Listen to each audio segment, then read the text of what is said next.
할렐루야. 민수기 1장 말씀 함께 나누겠습니다.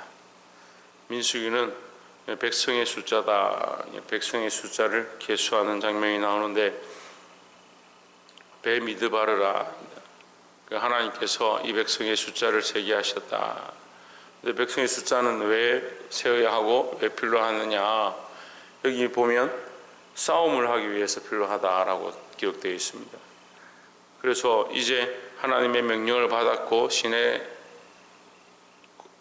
신광야에서 하나님의 말씀을 따라서 율법과 규례와 법도를 배웠는데, 이제 배웠으면 뭘 하라? 다시 출발하라. 어디로 출발하느냐?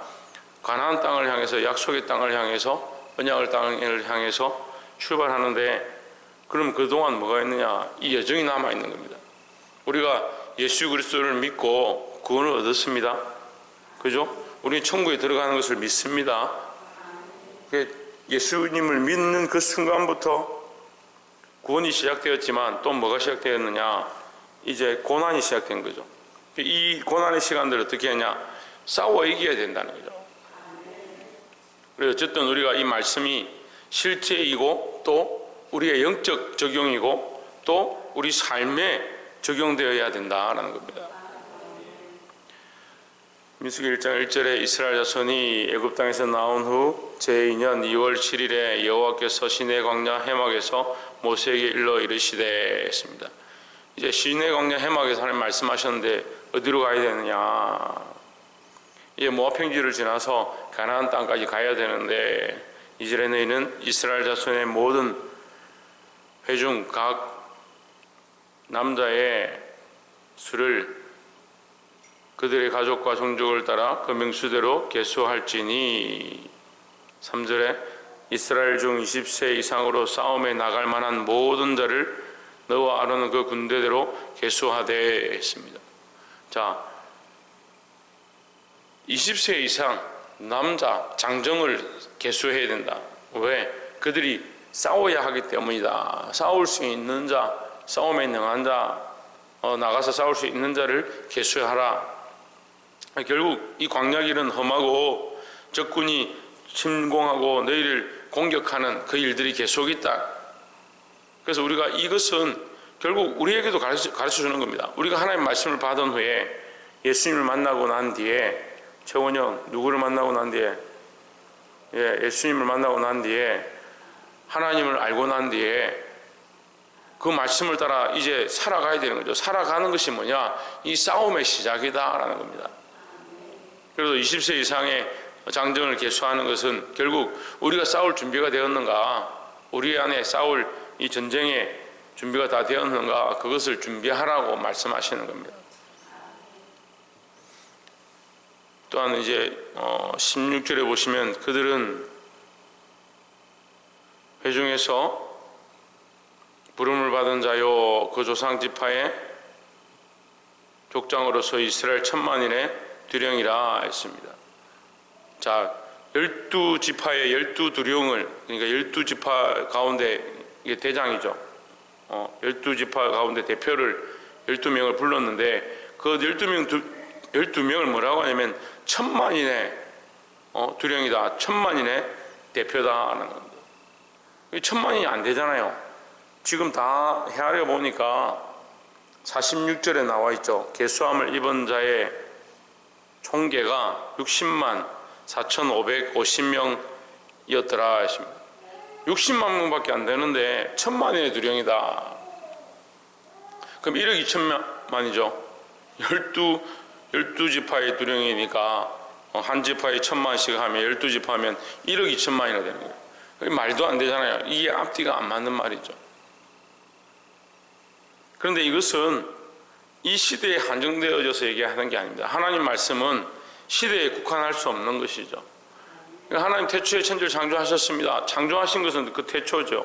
그렇지만 지금도 그 말씀은 살아서 역사하고 우리가 믿을 만한 말씀이고, 주님이 다시 오실 때까지 이 말씀은 변하지 않는다, 이 약속은 변하지 않는다, 이 사실은 변하지 않는다라는 거죠. 그러니까 이 1,000만이라는 말씀은 말씀이 잘못된 것이 아니라 그들에게 족장의 일을 하게 하시고 그 모든 후손들이 그 앞에 서게 될 것이다. 이걸 얘기하는 거예요.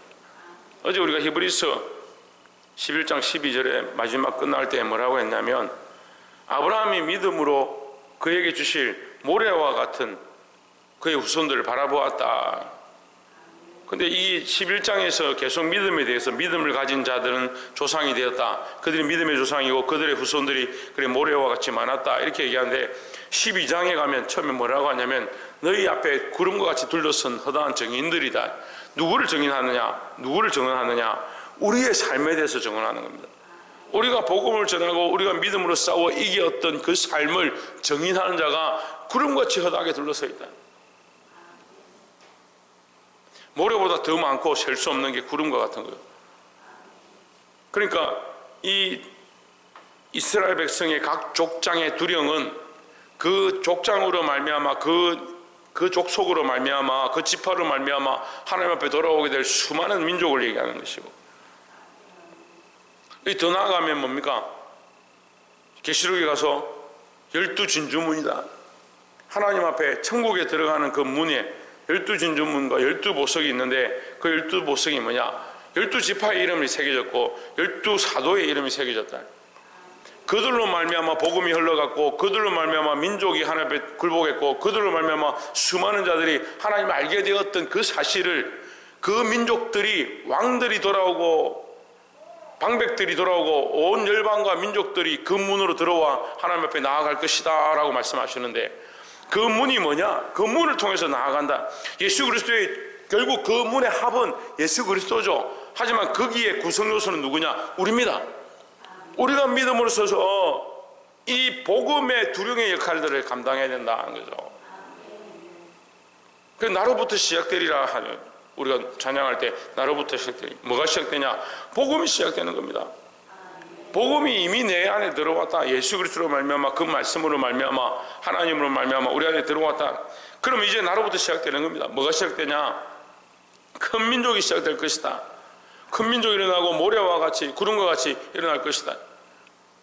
내가 이 복음의 역할을 감당해야 되는 겁니다. 저는 지금도 그것을 기대합니다. 지금 다 만나볼 수 없지만 제가 초등학교 때부터 중학교 때부터 복음을 전해서 고등학교 때 예수 믿게 하고 전도했던 사람들, 군대에서 전도했던 사람들, 직장에 복음의 씨앗들 뿌려서 지금도 저를 돕고 연락하고 있는 분들, 예수 믿고 돌아왔다라고 저한테 소식을 전하는 분들, 그 사람들로 말미암아 이 전파될 수많은 뿌리와 수많은 민족으로 흩어지게 될 그 복음의 것을 하나님 앞에 가서 이 구름과 같이 둘러선 증인들을 보게 될 것들을 기대하고 있습니다. 지금도 우리가 이것을 위해서 이 복음의 일들을 감당하고 있는 것입니다. 그래서 성경은 우리에게 100명, 200명, 10,000명, 20,000명을 얘기하는 것이 아니라 10,000만인의 두령이다 라고 하는 것입니다. 우리가 다 알 수 없지만 하나님께서 우리를 통해서 큰 민족을 이루게 하시고 복음으로 수많은 영혼들을 낳게 하실 그 사실들을 기대하시기를 주의 이름으로 축원합니다. 마지막 세 번째로 나눌 말씀 53절에 레위인은 정금막 사면에 진을 쳐서 이스라엘 자손이 회중에게 진노가 임하지 않게 할 것이라. 레위인은 정금막에 대한 책임을 지킬지니라 하셨습니다.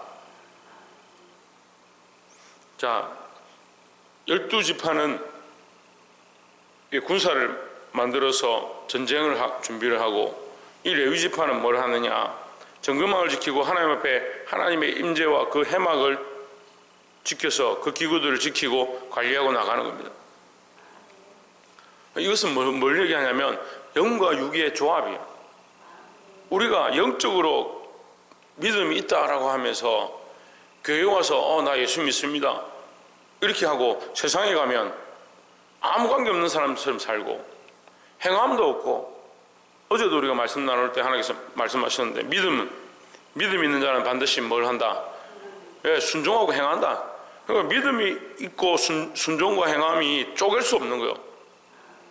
아브라함에게 믿음이 있다. 아브라함 믿음이 있다는 게 뭐 말로 했습니까? 갈 바를 알지 못하고 떠났다는 거죠. 그러니까 믿음과 행함을 쪼갤 수가 없는 겁니다. 믿음 있는 사람은 반드시 순종하고 행하게 되어 있다는 거죠. 믿음 있는 자는 순종과 행함이 있고, 순종과 행함을 어떻게 하느냐? 인내로서 이 경주를 경주하는 겁니다. 인내가 있다는 거죠. 무슨 경주냐? 믿음의 경주죠. 무슨 싸움이냐? 믿음의 싸움이죠. 그러니까 이 믿음을 지켜나가는 겁니다. 지켜나가는 게 뭐냐? 내가 말씀을 받았습니다. 그 말씀을 지키고 싸워가는 거죠. 그러면 이 말씀을 우리가 받은 것과 삶이 일치되어져 가는 거예요. 더 얘기하면 영적인 우리가 공급함을 얻었으면 육적인 삶도 거룩함으로 바꿔가는 거죠. 영과 육이 함께 조화가 돼야 되는 겁니다. 어떤 사람들은 예배하러 오고 교회 오면 참 거룩한 척하고 자기가 정말 하나님 말씀밖에 없다라고 말하면서 실제 삶에 적용해 보면 엉망진창인 사람들이 많습니다. 자기는 기도하는 사람이고 하나님의 음성을 듣는다. 제가 그런 사람들 많이 봤습니다. 하나님의 음성을 들어서 삶에서 살아갈 때는 자기가 결정한 대로 사는 겁니다. 하나님의 음성을 왜 듣느냐? 제가 묻고 싶어요. 하나님의 음성을 왜 듣느냐? 자기 삶을 위해서 하나님의 음성을 듣는 거예요. 하나님의 음성을 듣는 목적이 자기를 위한 게 되는 겁니다. 오늘 내가 직장에 가서 뭘 하고, 내가 뭘 먹고, 뭘 어떻게 하고, 뭘 결정하고, 그렇게 할까? 하나님의 음성을 들어야지. 그게 뭐예요? 나를 위해서 하나님의 음성을 들어야 되는 게 아닙니다. 하나님의 뜻을 위하여, 하나님 나라가 임하게 하기 위하여, 생명을 살리기 위하여, 하나님의 영광을 위해서 내가 하나님의 뜻을 듣고 하나님의 음성을 듣고 내가 하나님께 맞추기 위하여, 내가 하나님 뜻대로 살아가기 위하여 하나님의 음성을 구해야 되지. 그러니까 하나님 말씀을 들어도 삶이 안 바뀌는 거야. 삶이. 12지파는 이 싸움을 싸워 나가지만 이 레위지파는 뭘 하냐? 영적인 준비를 해가는 겁니다. 우리는 이 모습을 통해서 우리가 하나님 앞에 예배하고 영적인 부분들을 점검해야 하지만 이 영적인 부분들을 삶에서 육체로 살아내지 못하면 이게 연결이 안 되는 겁니다. 믿음은 우리의 속이고 우리의 순종과 행함은 우리의 바뀝니다. 겉과 속이 다른 것, 이거 하나님 기뻐하지 않는 거예요. 말씀을 맺겠습니다. 민수기를 통해서 하나님께서 백성의 숫자를 개수하게 하시는데 단순히 그 사람의 숫자가 중요한 것이 아니라 하나님께서 왜 개수하게 하느냐, 이 싸움을 싸우게 하신다는 겁니다. 우리가 예수 믿고 구원을 얻었다면 더 무엇을 시작해야 되냐? 믿음으로 싸우는 일들을 시작해야 된다는 거예요. 말씀을 따라 순종하는 일들을 시작하고 영적 전쟁 가운데 우리가 선포하며 믿음으로 달려가야 된다라는 겁니다. 이 말씀을 따라 이 약한 세대 가운데 하나님 뜻을 이루고 수많은 구원의 일들을 행하는 저와 여러분 되시기를 주의 이름으로 축원합니다. 기도하겠습니다.